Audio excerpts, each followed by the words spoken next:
Simon is a partner with Deloitte, where he heads the consulting practice in Tasmania. Simon specialises in providing technology and project management advisory services to corporate and public sector clients. Simon is responsible for blending Deloitte's national digital team with local capability to deliver digital strategy, mobile application, social media, web and content management services to clients. Thank you, Peter, and thank you, everyone. Good evening. Thank you for the opportunity to be involved. Look, I'm clearly not one of the social media rock stars that we have here on the panel, but I guess my perspective on social media is twofold. One is from my client service role with Deloitte, whereas Peter introduced, I head up the consulting practice, and my personal areas of speciality are around project management and around technology advisory. So really the hot topics that are relevant for our clients at the moment are not only social media, but things like cloud computing, things like infrastructure as a service, areas of mobile application development and things like that. And similarly with social, one of the most common questions that we get asked is, how do we take advantage of these technologies while managing the risks that are obvious and that are inherent in some of those technologies? So that's the kind of perspective, I guess, that I'll be coming at from this evening. The other role that I have within Deloitte is locally as what we call the people and performance partner, so essentially the HR partner.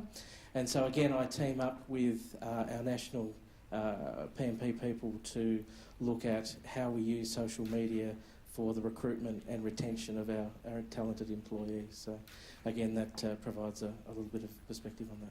Simon, Gen Y, are digital natives. What's working and what's not working for businesses when they try to connect with younger generations? Look, I guess the experience that we've had working with our clients is that certainly, Gen Y, their views are amplified by the fact of, they are the largest demographic group that are active on social media. But I think the things that work for that group are equally relevant across the demographic group. So I guess some of the key points that we advise our clients around, firstly is do some planning. So really get an understanding if you're going to make the leap into social media from an organisational perspective, do some planning and understand where is social media going to derive some value for your organisation. So if your only answer is I'm doing it because everybody else is doing it, then that's probably not a sustainable model. But what we typically find is that value is derived through a combination of gaining customer insights, through marketing and communications, and through customer service and after-sales support. So they're really some of the key areas. How are you using social media presence of graduates or prospective employees to your advantage, and how's it influencing your hire and fire decisions? Well, I'm pleased to say that personally it hasn't influenced any fire decisions. We do have a social media policy within the organisation. Look, it's pretty simple. It's only a couple of pages, and it really boils down to client confidentiality and maintaining that across. Doesn't matter whether it's social media or any other channel, and making sure that you're not putting the organisation or any of our clients in disrepute. So that's really the nutshell of our social media policy. So thankfully, I personally haven't had to pull that out. But certainly more exciting from a hiring perspective. So not just because we've got a representative sitting next to me, but look, LinkedIn is certainly something that we use very actively within the organisation. So all of our recruiters are very active on LinkedIn. Whenever we've got an open position, it's one of the first ports of call. And then our partners and our staff share those open positions throughout their network. So we get the follow-on effect. The other way that interesting to see how it's being used is around validating people's resumes, and again I think it comes back to that point of trust.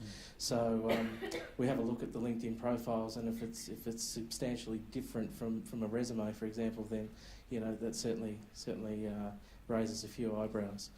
Look, I must say that we haven't used or a standard operating practice of trolling through people's Facebook profiles before we make offers, but I'd have to say that as our Gen Y staff are increasingly more involved in their own recruitment decisions, then I wouldn't be surprised that that becomes more and more common. The flip side of that is how we as an organisation are using social media ourselves to attract and retain talent. And really there's multiple ways. So we do have Facebook pages and Twitter feeds which focus around life at Deloitte. We have a different individual throughout our 6,000 employees every week who gets assigned to be the master at posting what they do throughout the day, and it's really aimed at letting prospective employees and graduates know what it is like to work for the organisation. We have to capture the males, we've got a YouTube channel where we've got more than 100 clips up there, again, which deal with recruitment tips, putting CVs together, information about what our services are and the like. So again, very active in relation to that. Something different is how we use social media as an internal collaboration tool. We use a tool called Yammer, which is essentially an internal Facebook, if you wanted to liken it to that. It's now owned by Microsoft, but essentially Deloitte globally are the world's biggest users of that tool. And so we use it, it's embedded within our intranet, and we use it to do some of the light-hearted stuff, but also more seriously, if any of our staff have got a question about, have you seen a client that's done this? Has anyone got a good example of such and such a deliverable? Any ideas for a presentation or what have you? Then it goes out on Yammer, and potentially you've got 6,000 people responding to that. One of the most, one of the best examples of how it was used, we had about 18 months ago, we put out a change to our expense claim policy. And very quickly, it got a very large number of responses on Yammer. Our CEO, Guillaume Swigers, is very active on that channel, and I think within about 24 hours, the expense claim policy reverted back to its previous. So that's just, one of the examples that we use. What's the best single piece of advice you could give people with social media? And I'm springing this on them, but hopefully... Look. A lot of businesses, as we've said, are unsure where to start. So the best piece of advice is have a go. You don't have to spend thousands of dollars to set up a Facebook page or a Twitter feed or anything like that. But have a go. But you do need to resource it.